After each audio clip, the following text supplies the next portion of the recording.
Bueno, muchas gracias. Estoy contento de estar acá otra vez en la UBA, particularmente en la escuela Giambiagi. Yo tuve la fortuna de colaborar con Juan José Giambiagi. De hecho, creo que el último paper que él escribió fue el que escribió con mi director de tesis y con un colega y amigo que está en Swansea, que se llama Carlos Núñez, y que fue alumno de la UBA, y yo. Y además seguir a Juan Martín. Iba a ser el chiste que le podré contar a mis nietos que tuve de telonero a Maldacena, pero bueno, teniendo en cuenta que se fue una buena parte de la gente después de que él habló, creo que ya el chiste perdió gracia. Bueno, en casi todos lados cuando uno va a dar una charla, acá estamos en la Facultad de Exactas, normalmente uno tiene que explicar sin matemática, con alguna dificultad, no sé, agujeros negros, cosmología, lo que fuera. Aquí creo que voy a tener que explicar lo que quiere decir palimpsesto, digamos que probablemente más que el resto de la charla. Un palimpsesto es un texto que fue reescrito muchas veces, ¿sí? Que tiene, bueno, puede tener borrones y que tiene de alguna manera escrito cosas sobreimpresas unas cosas sobre otras. Y voy a tratar de argumentar que el universo observado desde aquí, desde la Tierra, mucho más no podemos hacer que observarlo desde aquí, es un palimpsesto maravilloso.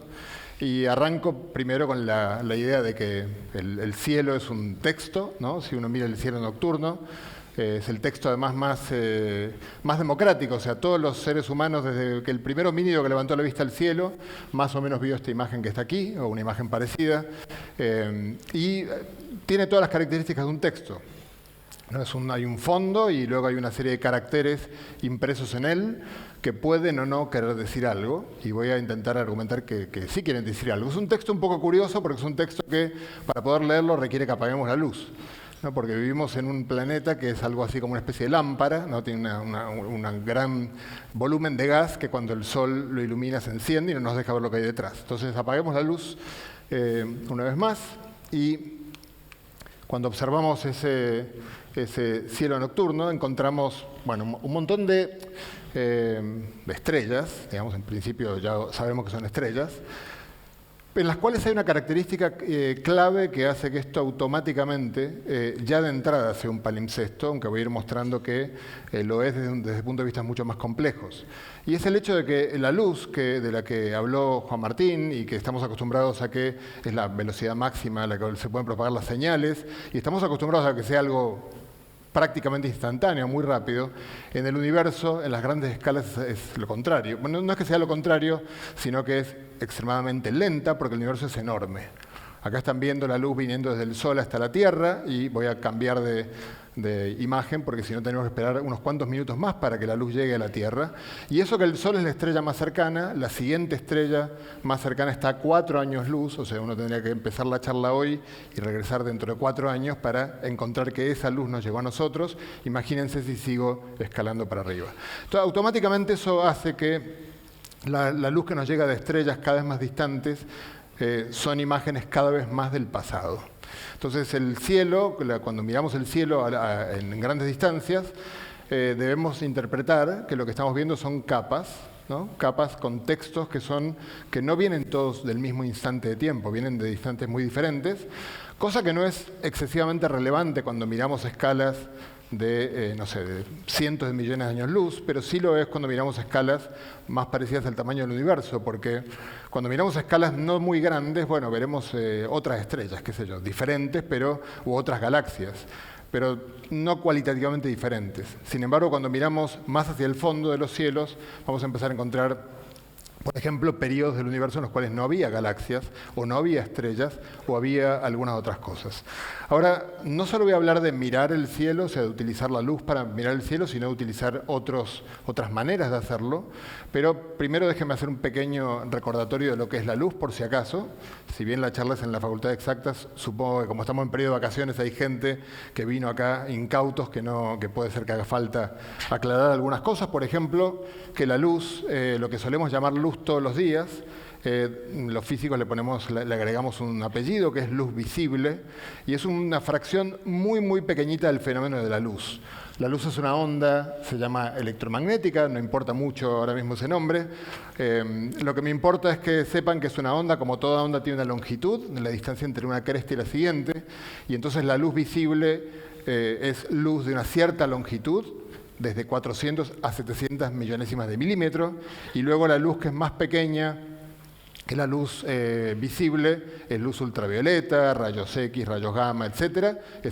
Hay un montón de luz más pequeña que la luz visible, y hay un montón de luz más grande que la luz visible, como la luz roja, infrarroja, ondas de radio, etc.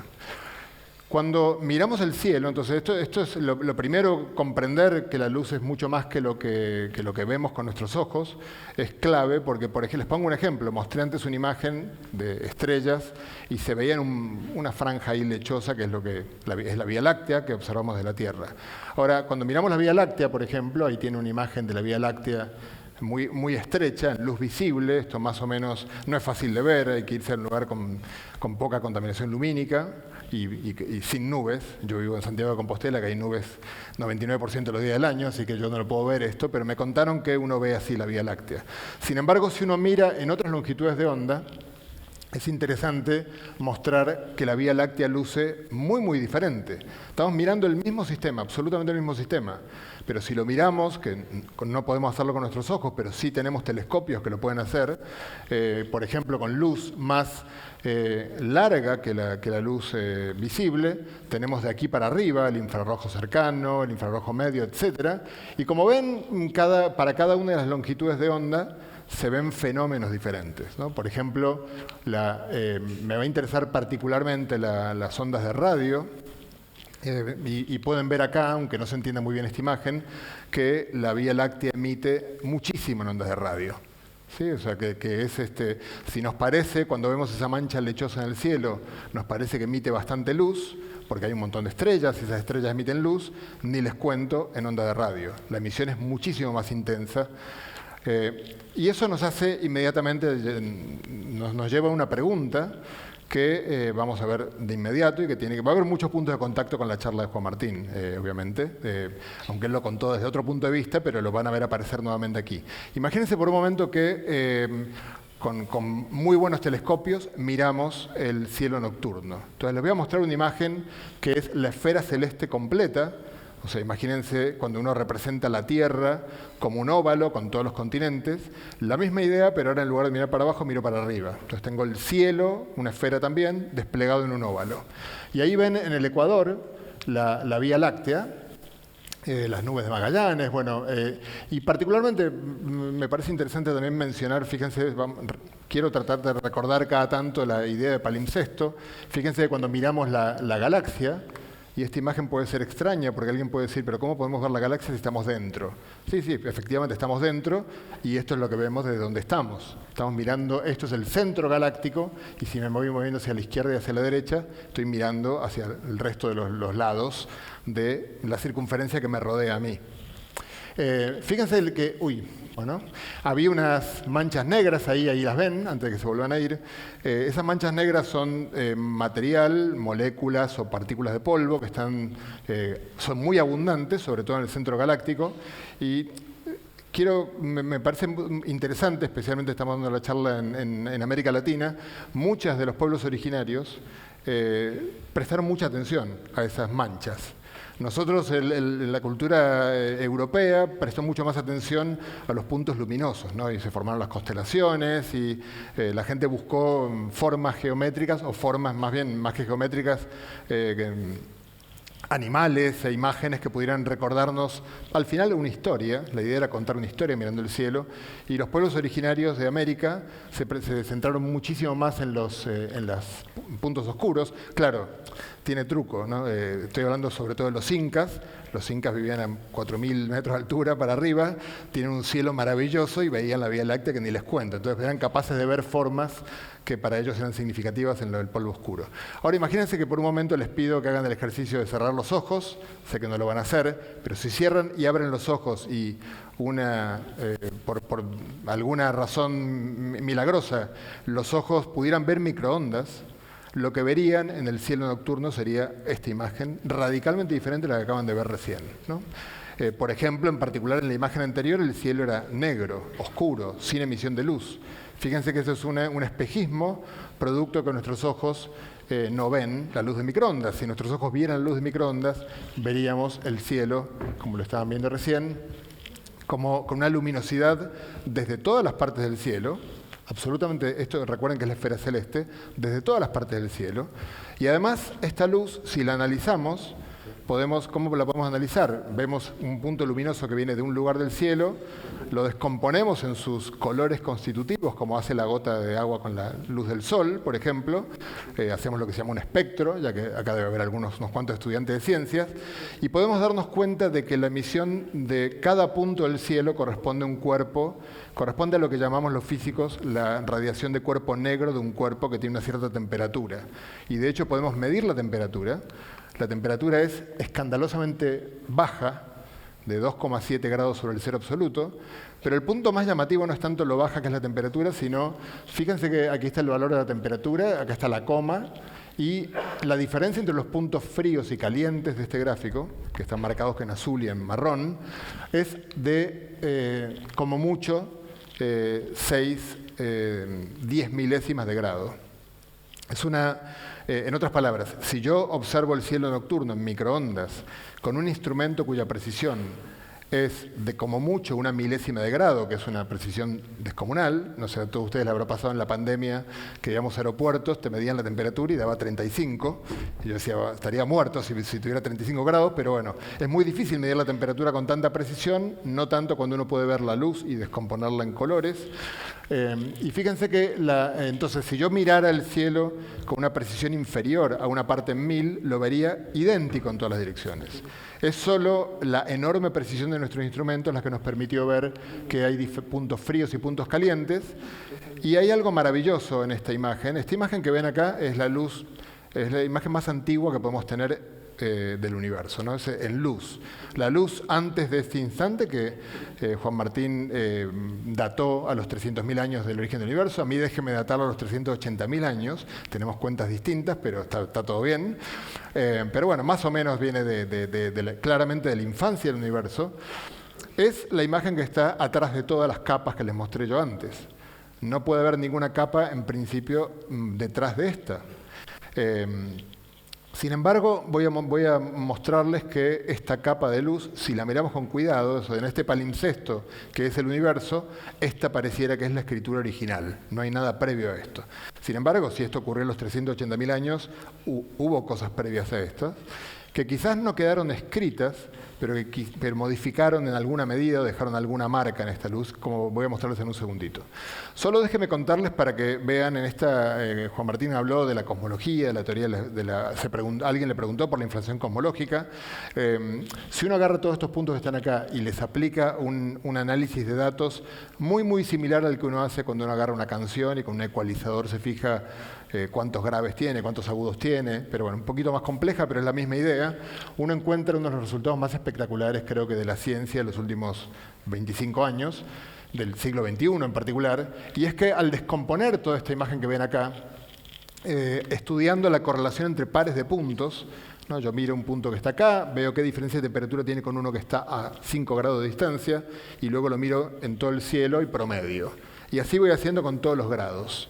Lo que obtengo con los datos reales son los puntos rojos que ven aquí, en esta curva, y la curva verde es lo que predice la relatividad general, de la que habló Juan Martín, junto con la teoría de inflación cosmológica. Es espectacular el acuerdo de los datos, y en particular si miramos detalles como este lugar en el cual empieza a oscilar la curva, o dónde está el primer pico de la curva, o qué altura tiene el segundo y el tercer pico, concluimos exactamente que el universo es plano. Terraplanistas, por favor, el universo es plano, plano en 3 dimensiones, y que hay tanta cantidad de materia oscura, tanta cantidad de energía oscura, bueno, todo lo que seguramente alguna vez han escuchado. Esta imagen que les muestro acá es la curva de luz del Sol, y la muestro por lo siguiente. Creo que esta es una idea muy linda que tiene que ver con el concepto de palimpsesto. La curva negra que ven aquí es cómo debería emitir el Sol si fuera exactamente un cuerpo negro. ¿Qué es un cuerpo negro? Un cuerpo negro es un cuerpo que está en equilibrio térmico. Es una idealización física. En el Sol obviamente está en el medio, si han visto imágenes del Sol, es un sistema convulso con campos magnéticos muy intensos que se mueven, se entremezclan, cada tanto arranca erupciones de materia coronaria, o sea, no es un sistema que esté en perfecto equilibrio térmico, pero aproximadamente lo está, como ven, porque la curva amarilla es la curva real de emisión de luz del Sol si uno la observa desde fuera de la atmósfera. Entonces aquí hay un par de cositas. Una es que cuando uno mira desde la Tierra, lo que uno observa se aleja mucho de la curva negra. O sea, si yo pongo un aparato desde la Tierra que vea el Sol y descomponga cuánto contribuye cada uno de los colores del Sol, de los colores y de los no colores, toda la luz que el Sol emite, encuentro esta curva roja, que si se fijan tiene un montón de partes faltantes, que nos hablan de la composición molecular de la atmósfera, porque la parte faltante es la luz que absorbe la atmósfera y que no nos llega entonces a la superficie terrestre. Ahora, si miramos desde fuera de la atmósfera, que es la parte amarilla, fíjense que tampoco cuadra muy bien. O sea, la curva amarilla, bueno, cuadra mucho mejor, parece como un niño que ha dibujado, como cuando yo era niño, pintando ahí debajo de la raya, se me pasó el marcador en varias partes, por ejemplo aquí. Y en realidad cuando uno analiza en detalle por qué la luz del Sol desde fuera de la atmósfera tiene esos excesos, estos defectos, etcétera, etcétera, uno lo que en realidad está viendo es la composición de la atmósfera solar. No de la Tierra, sino solar. El Sol también tiene una atmósfera, tiene una capa externa que tiene una serie de átomos, de iones que absorben luz de cierta frecuencia y por lo tanto esas frecuencias faltan y producen estas hendiduras que ven en algunas partes de la curva amarilla. Entonces, fíjense que aunque yo no pueda mirar la luz en principio, no puedo mirar la luz que está detrás de la superficie del Sol, en los detalles faltantes de la luz que nos llega del Sol, puedo ver las capas que están detrás. Podemos hacer exactamente lo mismo con el fondo cósmico de microondas. ¿Sí? El fondo cósmico de microondas es, hasta donde hemos visto hasta ahora, parece una curva de cuerpo negro perfecta. Uno escuchará en muchas charlas decir que es la mejor curva de cuerpo negro que tenemos experimentalmente.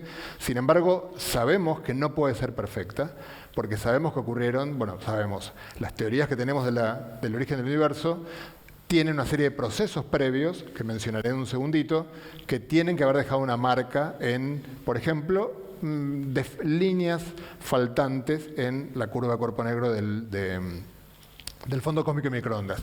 Fíjense que es muy raro, pero esta idea creo que les va a gustar. Cuando uno mira el Sol es una esfera aproximadamente, yo lo estoy mirando desde afuera y no puedo ver el interior y en los detalles de la luz que emite estoy viendo el interior, estoy viendo algunos detalles del interior. En la cosmología es como si uno estuviera adentro, ¿no?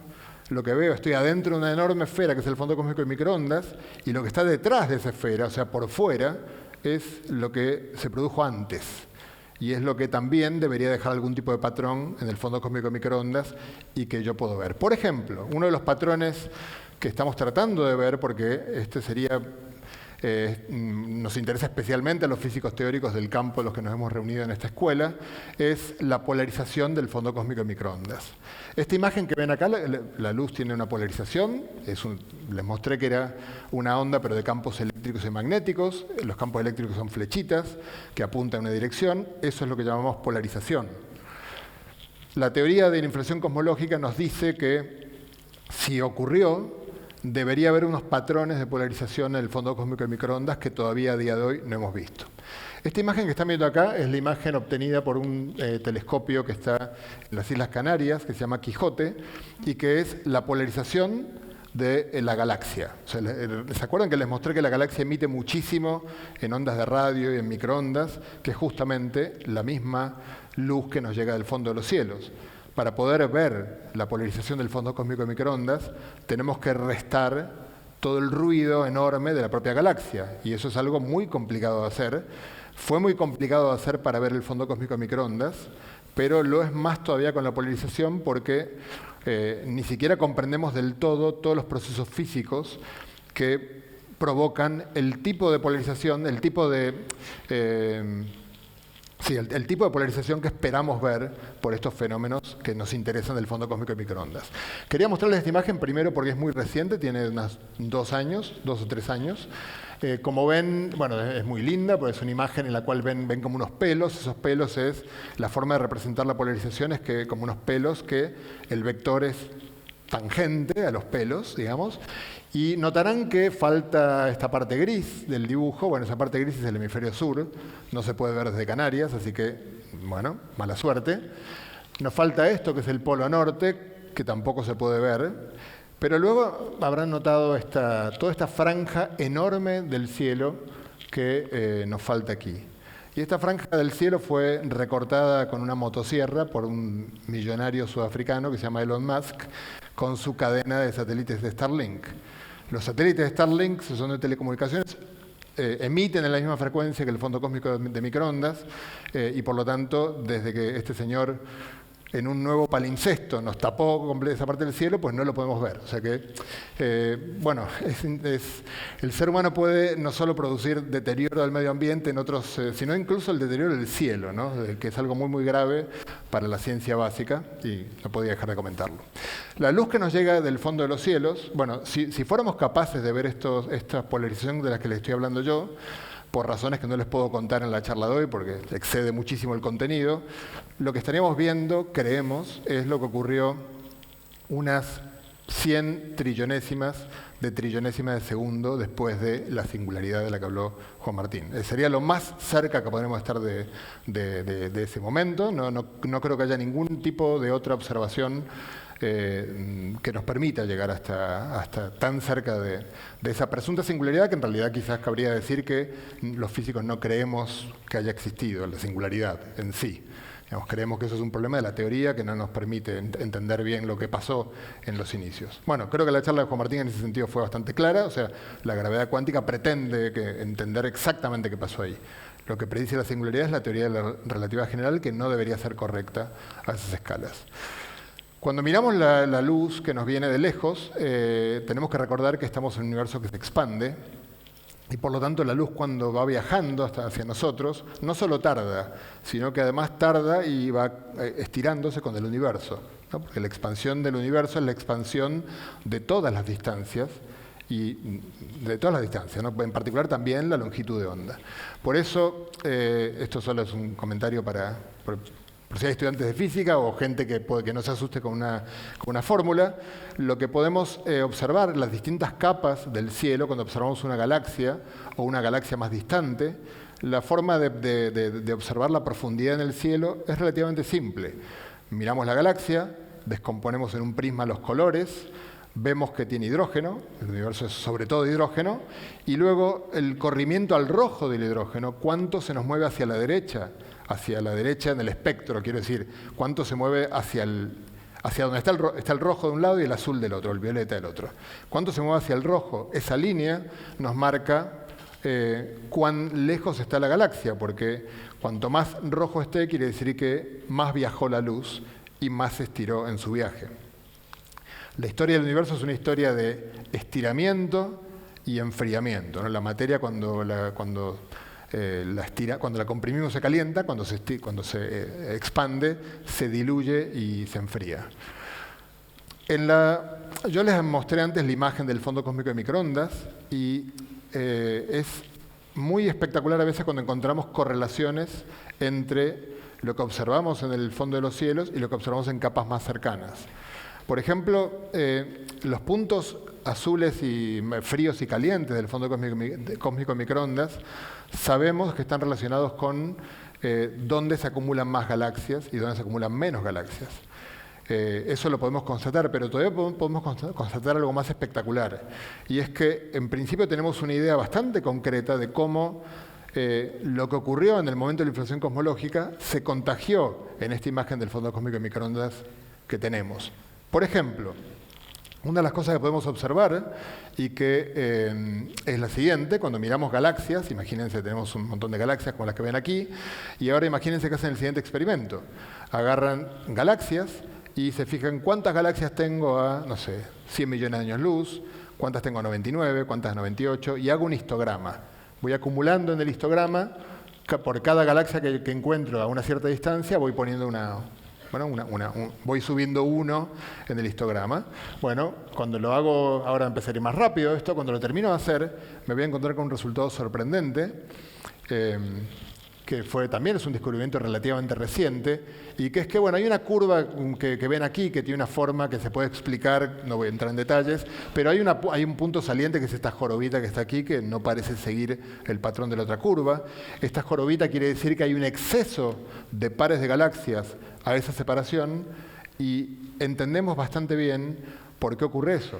Y ocurre por un fenómeno impresionante que tiene que ver con la materia oscura. Esto es una evidencia indirecta, pero muy sorprendente de materia oscura, de la historia del universo previa a la formación de esa primera imagen que tenemos.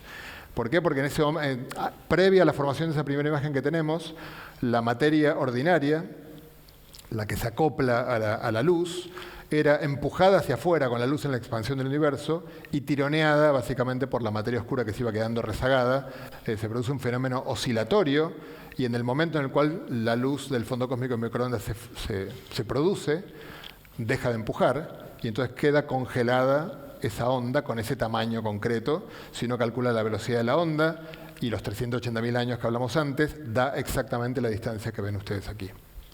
De hecho, aquí estaba, no recordaba que tenía acá la comparación de las reglas para poder mostrarlo. Bueno,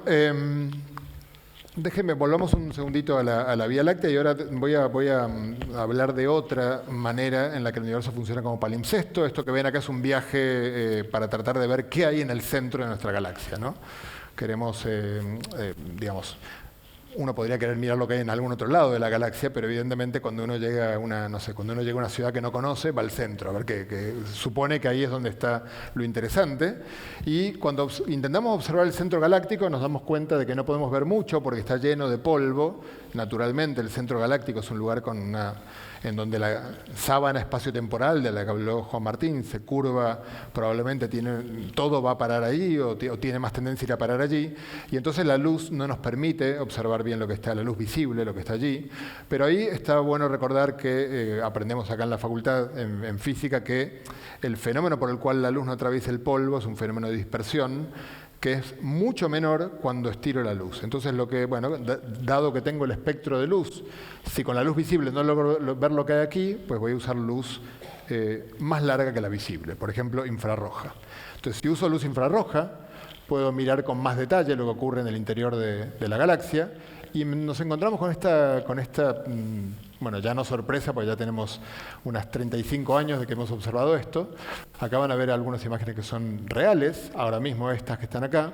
Son un conjunto de estrellas que las hemos observado durante más de 30 años y que las vemos describir, bueno, como nos enseñó Kepler y luego Newton, órbitas elípticas, fantástico, pero con una particularidad, y es que Kepler nos dijo que, Newton nos dijo, más bien, que el objeto que atrae a la estrella y que la obliga a describir esta elipse está en el foco. Pero miramos el foco de la elipse, este foco y este foco, y no hay nada, no vemos absolutamente nada. Para colmo, cuando calculamos la masa que tiene que tener para que la elipse sea la que ustedes ven acá, la masa nos da 4 millones, casi 200.000 veces masas solares. Entonces, ¿qué clase de bestia hay ahí con una masa tan grande que sin embargo no emite luz? Juan Martín me hizo un spoiler de esto, porque lo que podemos hacer para tratar de ver qué clase de objeto hay allí es no mirar nuevamente, usar luz aún más larga para poder tratar de penetrar más en el centro galáctico. Pero claro, cuanto más larga es la luz, hay un pequeño problema, los que sepan algo de astronomía, y es que en la resolución angular que uno observa en el cielo es algo así como el cociente entre la longitud de la luz que uso y el tamaño de la lente del telescopio. Entonces, claro, si yo uso luz más larga, pues necesito un telescopio más grande, y si hago la cuenta de lo que necesito para poder tener la resolución angular que me permita ver lo que hay en el centro de la galaxia, llego a la conclusión de que necesito un telescopio del tamaño de la Tierra. Entonces, bueno, eso en estos tiempos de presupuesto recortado es bastante complicado de encarar. Pero hubo gente muy ingeniosa, muy ingeniosa, que se le ocurrió aprovechar que en el planeta Tierra tenemos un montón de sistemas radiotelescopios y usar una técnica de interferometría sobre todo con el centro en los telescopios de ALMA en Chile, pero bueno, con los telescopios que hay en toda la Tierra, para observar esta imagen a medida que la Tierra rota, como si fuera un ojo en la cual es mucho más que los fragmentos de cada radiotelescopio, porque el sistema de interferometría usa pares. Entonces, cada par de antenas está observando un punto de la imagen, y si yo dejo el ojo 4 días, lo que se hizo inicialmente fue durante 4 días, el ojo miraba y miraba y miraba, se reconstruyó la imagen de manera muy compleja y se obtuvo esta imagen que ya mostró Juan Martín antes, ¿no? Esta imagen como ven, es algo bastante reciente, costó muchísimo tiempo procesar esta imagen, y es una imagen de la cual todavía tenemos muchas preguntas, nos hacemos muchas preguntas, pero bueno, la pregunta más obvia, que sí puedo responder, creo que puedo responder, es que nunca vemos un cuerpo que emita luz en el cielo, que no emita luz desde el centro del cuerpo, sino desde afuera, ¿no? Entonces Juan Martín nos dijo que lo que estamos viendo acá realmente no es la emisión de luz del cuerpo, sino que es la emisión de luz de la materia que está rodeando el cuerpo, que es lo que solemos llamar disco de acreción, y esto se corresponde bastante bien con lo que entendemos por agujero negro. Fíjense que los agujeros negros son, yo hablé antes de las estrellas y galaxias como un texto sobre el lienzo, sobre un lienzo, o sobre un papel, o sobre un folio, como quieran. De hecho, déjenme entrar un poco más en detalle sobre las características del folio. Voy a usar algunas de las cosas que comentó Juan Martín. Puedo pensar en el folio como el espacio-tiempo, es el lugar donde residen las galaxias, donde residen las estrellas. Albert Einstein en 1915 formuló una teoría maravillosa que explica la curvatura del espacio-tiempo y el movimiento de los cuerpos en el espacio-tiempo, utilizando una ecuación muy bonita que les voy a mostrar en un segundito, y que en particular tiene como consecuencia que, como la gravedad se debe a espacio-tiempo curvo, como también mostró Juan Martín, la luz, cuando está presente un cuerpo masivo, la luz se desvía porque sigue una línea recta por un espacio curvo, como cuando nosotros subimos una montaña en Bariloche y bueno, seguimos la senda que está dibujada, o cuando venimos a la autopista y vamos por donde nos marca el camino. El camino que le marca a la luz el espacio-tiempo curvo es un camino curvo y que hace que cuando esta estrella que está acá, el Sol se interpone entre ella y yo, a la estrella la veo como si estuviera acá, ¿no? Porque la veo, su luz se curva, cuando me llega a mis ojos, yo la veo desde esta dirección y creo que está aquí, cuando realmente está aquí. Como creo que ustedes saben, en 1919 hubo un eclipse en el cual se pudo observar este efecto de manera suficientemente categórica como para saber que esto es cierto. Esto también me indica que en este universo palimpsesto, todo lo que tengo más cerca afecta a lo que está más atrás, ¿no? Entonces no es solo una reescritura sobre lo que estaba antes, sino a veces dejo el texto de que estaba antes, pero lo que pongo delante no solo tapa, sino que puede cambiar un poquitito lo que veo detrás. A veces a favor nuestro, porque uno de los efectos que estas lentes gravitacionales, que así es como se llama esto, producen, es un efecto muy beneficioso de las lentes, que las lentes pueden agrandar lo que está detrás. Entonces, muchas veces estas lentes gravitacionales permiten vernos mucho mejor lo que está detrás porque producen imagen magnificada de lo que está detrás. Bueno, esta es la ecuación que les prometí, las ecuaciones de Einstein, que Juan Martín escribió de manera más escueta.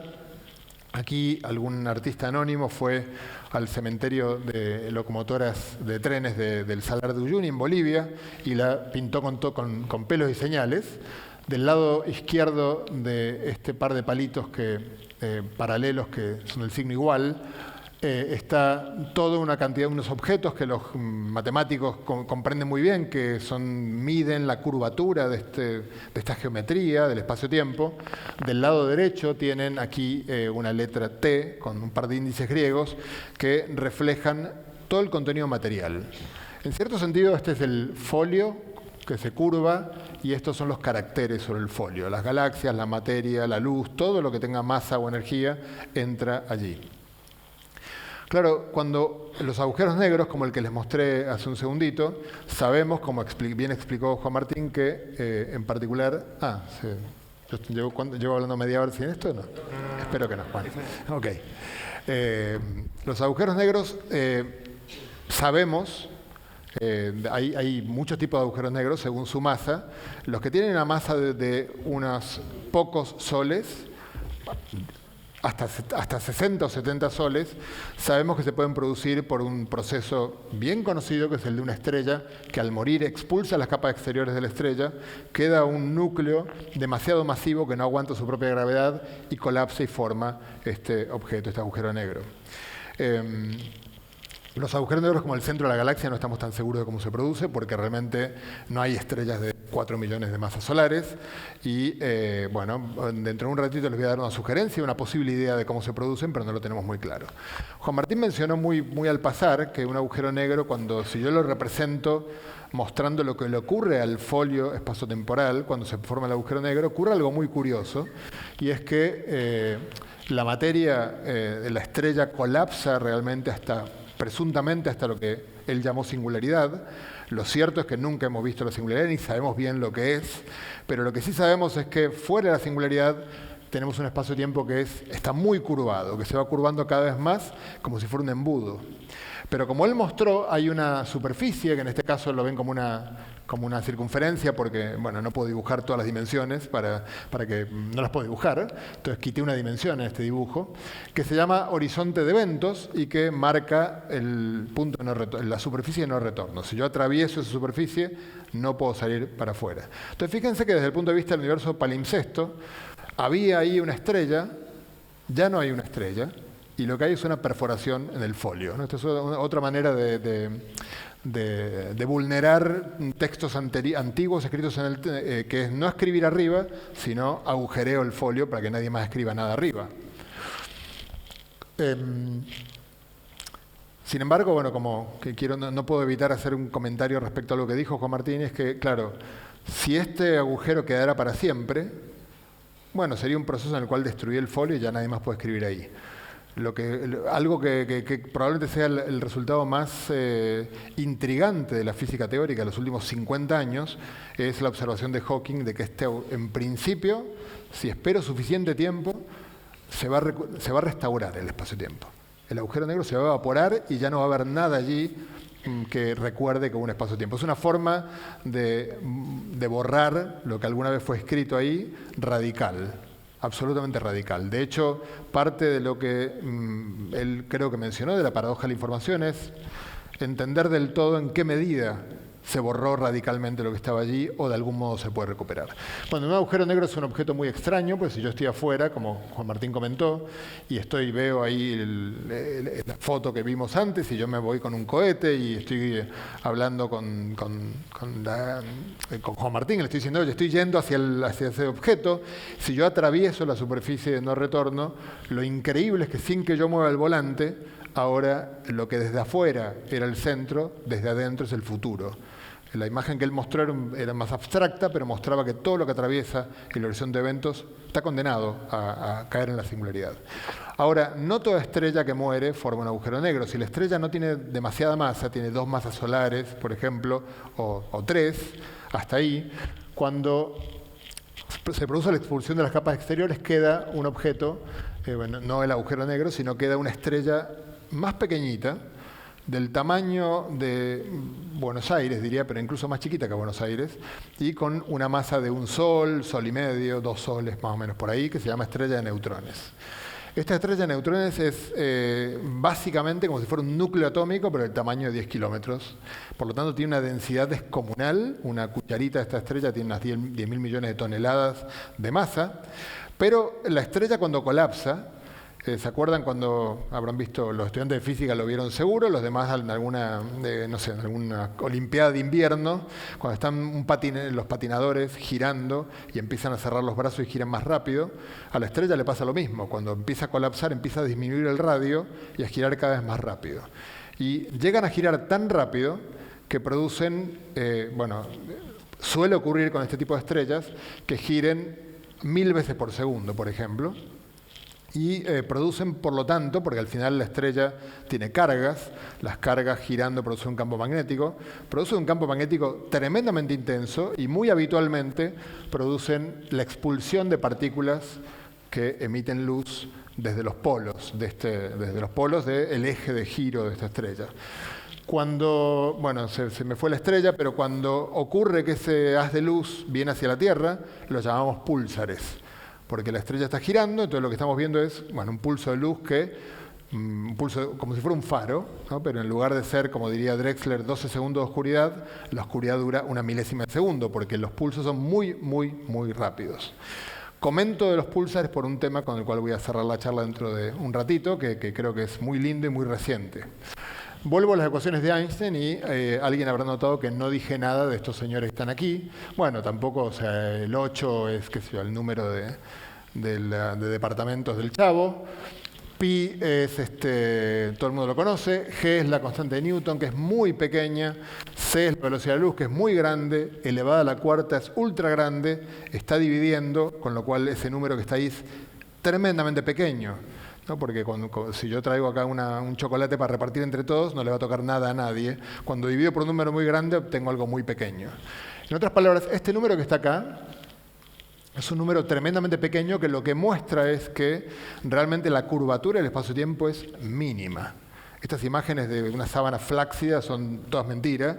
La imagen realmente es de una sábana muy tersa, como si fuera más bien la membrana de un tambor, que claramente cuando la golpeo con una baqueta se curva, porque si no, no habría sonido, pero si lo miro no me doy cuenta. El espacio-tiempo es más bien como una membrana muy tersa, que vibra muy poco. Por eso necesitamos sistemas muy, muy masivos para poder observar aquello de lo que Juan Martín habló, que son las ondas gravitacionales. Cuando se mueven dos masas en el espacio-tiempo, lo sacuden, pero claro, necesito que sean dos supermasas. Idealmente, este tipo de sistemas de dos masas que se orbitan y van cayendo la una en la otra, van cayendo porque emiten ondas, pierden energía y van cayendo. Si son dos agujeros negros, mucho mejor, porque son muy compactos, y eso optimiza la calidad de la onda gravitacional. Bueno, Juan Martín ya comentó un poquito esto, yo no pensé que lo iba a comentar, así que yo voy rápido, pero uno podría intentar ver estas ondas gravitacionales, sobre todo porque las ondas gravitacionales viajan a la velocidad de la luz, interactúan muy poco con la materia, porque la gravedad es tan débil que alguien que no está en muy buen estado físico como yo es capaz de levantar esto contra la voluntad de la Tierra, o sea que la gravedad es muy, muy débil, y eso tiene una ventaja, y es que la onda gravitacional atraviesa el universo prácticamente sin interactuar. Nos trae información de muy, muy lejos, de manera bastante pura, casi sin perder nada de lo que traía desde el sistema del que viene. Claro, la gran desventaja es que eso tiene un precio a pagar, y es que se interactuó poco con todo lo que había en el camino, con nosotros también. Entonces, la probabilidad de que pase de largo y que no detectemos nada es altísima. ¿Cómo detectarla? Bueno, la forma de detectarla es primero entender qué es lo que hace una onda gravitacional, y si pongo un sistema de masas y pasa la onda gravitacional, lo que ocurre es una de las dos cosas que ven aquí, no voy a entrar en detalles. Básicamente, las masas empiezan a oscilar, se estiran en una dirección y se contraen en la perpendicular, y viceversa. Como el comportamiento es diferente en direcciones perpendiculares, ya está. Hagamos una L, ¿no? Hagamos una gran L, cuando pasa la onda, contrae uno de los segmentos de la L, estira el otro, y con interferómetros podemos detectar ese fenómeno. Esa idea no la tuve yo, la tuvieron otros físicos hace muchísimo tiempo, y se construyeron dos enormes Ls de 4 kilómetros de largo en Estados Unidos. Son este experimento LIGO, al que hizo referencia Juan Martín. Se envía un láser aquí que se desvía por ambos brazos de la L, se refleja en espejos, y luego la idea es que si nada pasa, se produce interferencia destructiva acá y no se ve ninguna señal.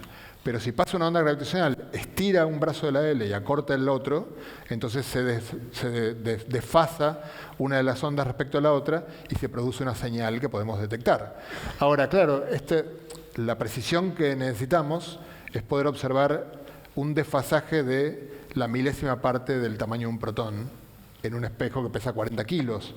Lo natural es que piensen que esto es imposible, lo pensaba yo también hasta que anunciaron el resultado del descubrimiento, pero una de las primeras cosas que uno hace para poder distinguir una señal del ruido, ¿no? Que no vaya a ser que estornudó un granjero y produjo que un espejo se mueva un poquitito, es poner dos Ls. Dos Ls separadas 3.000 kilómetros, la luz en línea recta tardaría 10 milisegundos en llegar de una L a la otra. Por lo tanto, lo que busco es coincidencias entre dos señales con una ventana de 10 milisegundos. Ahí ya adoptó otro digamos, ahora parece algo mucho más serio, mucho más, digamos, no es tan fácil que los espejos vibren de manera idéntica en ambos lugares con 10 milisegundos máximo de diferencia. Bueno, el 14 de septiembre del año 2015, estamos cerca de cumplir 10 años, espero que lo celebremos, porque como dijo Juan Martín, una argentina jugó un papel muy importante en este descubrimiento. Se observó la fusión de dos agujeros negros a 1000 millones de años luz de la Tierra, cuya onda terminó provocando estas dos señales en los dos sistemas de espejos que los análisis detallados permiten concluir todos los detalles del sistema físico que lo produjo. Estas ondas gravitacionales, quito esto para el ruido es medio molesto, nos permiten, a partir de ahí, a día de hoy, hemos visto más o menos 300 señales más de este tipo en forma clara. Estamos permanentemente recibiendo señales, pero solo podemos quedarnos con aquellas que estamos seguros. Y como son señales muy, muy tenues, hay mucho ruido, tenemos que ser muy criteriosos y muy exigentes a la hora de decidir cuándo una señal es señal y cuándo se parece una señal. Entonces vamos despacito, pero ahora mismo estamos a un ritmo bastante rápido de detecciones. Tenemos, como dije, 300 detecciones de este tipo de sistemas, que nos van a permitir algo muy increíble para los de la generación de Juan Martín y mía, que somos de la misma generación. Era increíble pensar que puede que en muy pocos años haya una demografía de agujeros negros, que podamos saber cuántos agujeros negros hay en el universo y más o menos de qué masas, ¿no? Cómo se distribuyen, que son todos de cierto rango de masas. Sabemos que hay agujeros negros de unas 5 masas solares, sabemos que hay agujeros negros de 10.000 millones de masas solares, y la gran pregunta, o una de las grandes preguntas es, ¿en el medio qué? O sea, tenemos una población, ¿cómo es la curva de distribución de esa población? Les muestro esta galaxia Messier 77. Es una galaxia en la cual hace mucho tiempo que tenemos sospechas de que en su centro hay un agujero negro masivo, como en el nuestro y como en la mayor parte de las galaxias.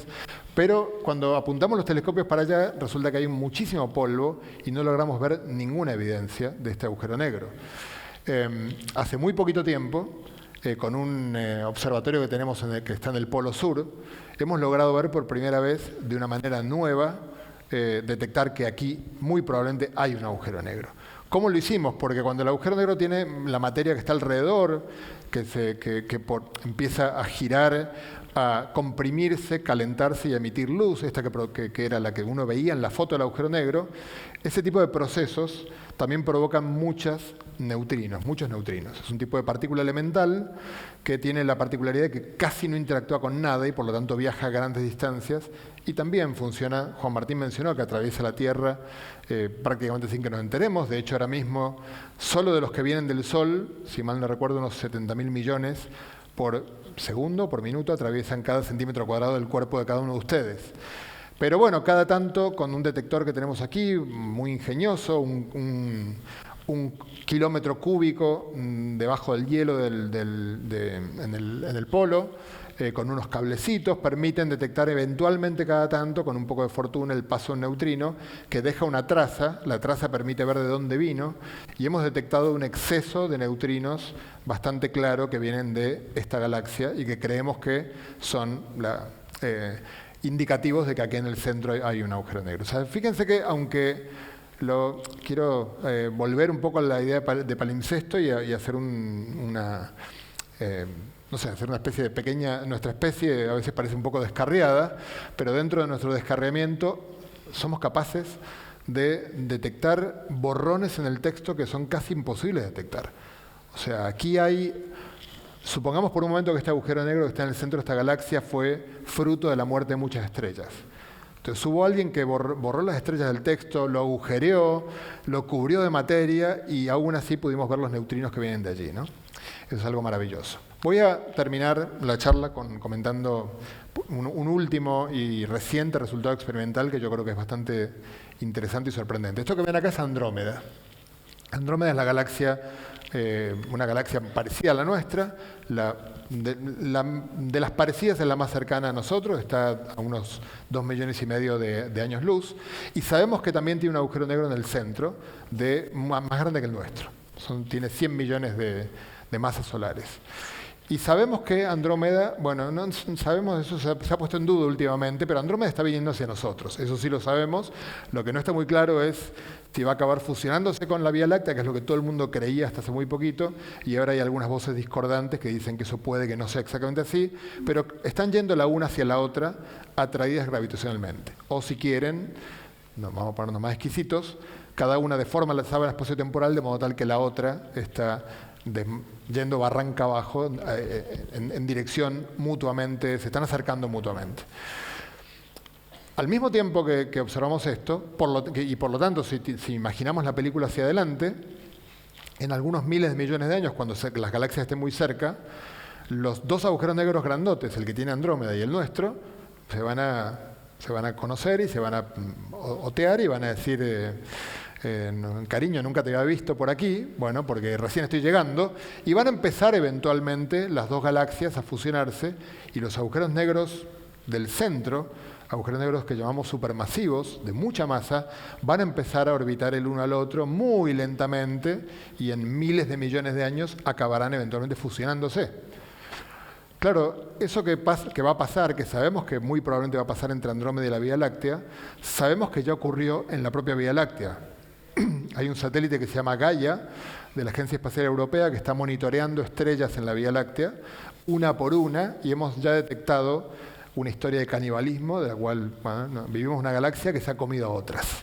Son cosas que las galaxias hacen, no podemos condenarlas. Calculamos que se han comido unas 15 galaxias, alguna de las cuales tendría un agujero negro supermasivo en su centro, que probablemente en algún momento del pasado hizo este baile con el de nuestra galaxia. O sea, si esto está ocurriendo aquí cerca, quiere decir que si mira el universo como un todo, debe haber un montón de pares de galaxias que ahora o antes, en algún momento de la historia del universo, empezaron a girar la una en torno de la otra, y sobre todo el agujero negro del centro, olvidémonos de las estrellas que lo rodean, que son medio irrelevantes para esta discusión, tenemos al final dos grandes agujeros negros que están orbitando el uno al otro. Claro, los agujeros negros estos que les mostré de la señal que detectamos hace 10 años, tenían 29 y 36 masas solares y provocaban una señal que en la Tierra, en frecuencia, era de entre 100 y 500 hercios, que si la convierto en sonido es audible. De hecho, yo les mostré cómo sonaría. Claro, si uno se pone a pensar un poco, estos también están provocando, deberían estar provocando una señal. Claro, son agujeros negros enormes, y así como el perrito, el chihuahua, ladra agudo y el perro grandote ladra así, estos deben emitir ondas gravitacionales muy graves, ¿no? Y claro, y hay por todas partes. Entonces esperamos poder observar lo que voy a llamar el murmullo australiano. Una especie de señal que la voy a quitar porque si no nos volvemos todos locos, pero una señal que no es sonido, no es sonido, son ondas gravitacionales de muy baja frecuencia y de muy larga longitud de onda. ¿Cuán larga? Por ejemplo, 10 años luz. Es una onda de 10 años luz. El sistema solar entero es un punto, y como un corchito en un tsunami, ¿no? En un tsunami por la longitud, no por la altura. Claro, ¿cómo podemos hacer? O sea, debería haber ese tipo de ondas en el universo, debería haberlas, porque sabemos que hay agujeros negros supermasivos, hay un montón de galaxias, las galaxias se tragan unas a las otras, por lo tanto debería haber este murmullo del cosmos. ¿Cómo lo medimos? Si la Tierra y el sistema solar entero son un punto, ¿cómo medimos algo así? No hay una L que podamos construir para poder medir esto. Y hubo varios equipos en el mundo con una idea tremendamente ingeniosa que quiero compartir y con la que termino la charla porque es de una belleza conmovedora que nos creo que hace sentir muy orgullosos de ser parte de esta especie. La idea es la siguiente. ¿Se acuerdan de los púlsares? ¿Para algo los nombré? Esto es como cuando dicen los de la teoría de narración, de los dramaturgos dicen, si en la escena 1 apareció un revólver, se va a usar en la escena 4. Bueno, el púlsar va a aparecer aquí. La gente se le ocurrió una idea maravillosa, y es que los púlsares están alejados entre sí distancias enormes, comparadas con los 10 años luz que les mencioné antes. Entonces, si pasa una onda tan larga como de 10 años luz de longitud de onda, pero yo tengo púlsares que están en distintos lugares del cielo, también a muchos años luz de distancia unos de otros, cuando la onda pase, imagínense en la cabeza una ola tenue pero muy larga y corchitos que están ahí flotando, para hacerse una imagen en la cabeza. Cuando pase la onda, algunos púlsares se van a mover un poquitito, se van a acercar un poquitito, alejar por aquí, por allá, bueno, por todos los lugares del cielo. Ese acercamiento y alejamiento del púlsar va a hacer que si yo estoy monitoreando el pulso del púlsar, de repente voy a notar que se alargó un poquito o se acortó un poquito, si se alejó o se acercó. Tenemos la enorme fortuna de que los púlsares que giran a 1000 veces por segundo tienen una regularidad brutal. Mantienen durante décadas un pulso regular como si fueran prácticamente un reloj atómico. O sea, son muy, muy buenos para poder medir que cualquier apartamiento del pulso se deba no al púlsar, sino a algo que está ocurriendo fuera de ellos. Entonces, imagínense que tengo un montón de púlsares por todas partes y quiero observar, estoy monitoreando cuando me llegan las señales y quiero monitorear adelantamientos o acortamientos o alargamientos de la señal. Bueno, hubo unos señores que hace muchos años, creyendo nuevamente, yo como teórico hubiera dicho esto no lo voy a medir nunca, pero bueno, hubo unos señores que creyeron, fueron más creyentes que yo y calcularon cómo sería. Claro, yo los agujeros negros supermasivos los tengo en el fondo de los cielos y los púlsares los tengo aquí cerca. Los púlsares son de nuestra galaxia. Por lo tanto, para los físicos acá de la sala, aplico una simplificación enorme al problema, que es que mando la fuente de la onda gravitacional al infinito y tengo los púlsares, los pongo todos como si estuvieran en el mismo plano. Y ocurre algo maravilloso, es que en esas condiciones el adelantamiento relativo de los relojes solo depende del ángulo, no depende de lo lejos que esté el púlsar, porque los púlsares están todos a la misma distancia comparada con la enorme distancia de la fuente. Entonces, lo único que tengo que hacer es mirar todos los púlsares, ver sus pulsos y ver cuántos se van acortando o alargando según el ángulo al que están. Bueno, aquí tienen estos experimentos, llevan 18 años a día de hoy midiendo. Estos son los datos de cuando llevaban 15 años, tardan mucho en procesarlos. Y la curva, la predicción teórica es la curva negra que ven aquí, los puntos rojos son los puntos experimentales, que más o menos van bien sobre la curva, tienen barras de error enormes. No se puede todavía esto considerar un descubrimiento porque todavía los criterios que usamos los científicos, que son un poquitito restrictivos, dicen que todavía no sabemos, todavía el jurado está fuera, deliberando, pero tiene toda la pinta de que cuando se acumulen más datos, con más años, vamos a poder confirmar que estamos increíblemente detectando con este mecanismo ingenioso y sofisticadísimo este murmullo de todos los pares de agujeros negros supermasivos que en todas partes del universo, que no vemos, intuimos que están ahí y podemos detectar estas ondas que emiten a partir del comportamiento de los púlsares. Por cierto, una de las antenas que obtuvo durante mucho tiempo estos datos fue la famosa antena de Arecibo, que habrán visto que se desmoronó hace un par de años, así que bueno, hemos perdido a uno de nuestros baluartes, pero tenemos otras antenas que pueden observar esto. Termino con un resultado de este mes, solamente pues me gusta, presumo, soy miope, no veo, pero debe haber un montón de gente joven, y me gusta que se den cuenta de que la ciencia es algo que está ocurriendo a día de hoy, y que hay resultados nuevos, y que no le hagan mucho caso a... Esto está grabado, ¿no? Bueno, a Sabine Hossenfelder cuando dice que no hay nueva física. Hay nueva física todas las semanas. De hecho, primero cuento algo muy viejo. Este señor, Martin Schmidt, observó el primer cuásar en el año 63. El cuásar al final es un objeto que parece una estrella porque es luminoso como una estrella, pero que en realidad tiene la cantidad de luz que emite es mayor que la de la galaxia que la alberga. Y que hoy tenemos el convencimiento muy grande de que en realidad el cuásar es un agujero negro supermasivo que está acretando materia a lo loco y por lo tanto emitiendo muchísima luz. Hace muy poquito tiempo salió este mismo mes y quería comentarlo para que vieran. Claro, una de las preguntas es si yo recibo todas estas ondas del murmullo del cosmos, ¿puedo en algún día observar una onda y decir de dónde viene? Como sí puedo hacer con las ondas de frecuencia que LIGO detecta. LIGO detecta una onda y me dice, viene de por ahí. El murmullo del cosmos viene de todos lados. ¿Puedo algún día direccionar mi búsqueda? Bueno, esta gente muestra que en las galaxias que tienen un cuásar, tienen 5 veces más probabilidad de tener pares de agujeros negros supermasivos orbitando el uno al otro, lo cual, bueno, es un primer paso en un largo camino de decir, si querés apuntar los telescopios, apunta a las galaxias que tienen un cuásar. El resultado, como ven aquí, no sé si lo alcanzan a ver, se publicó el 10 de julio, hace unos poquitos días.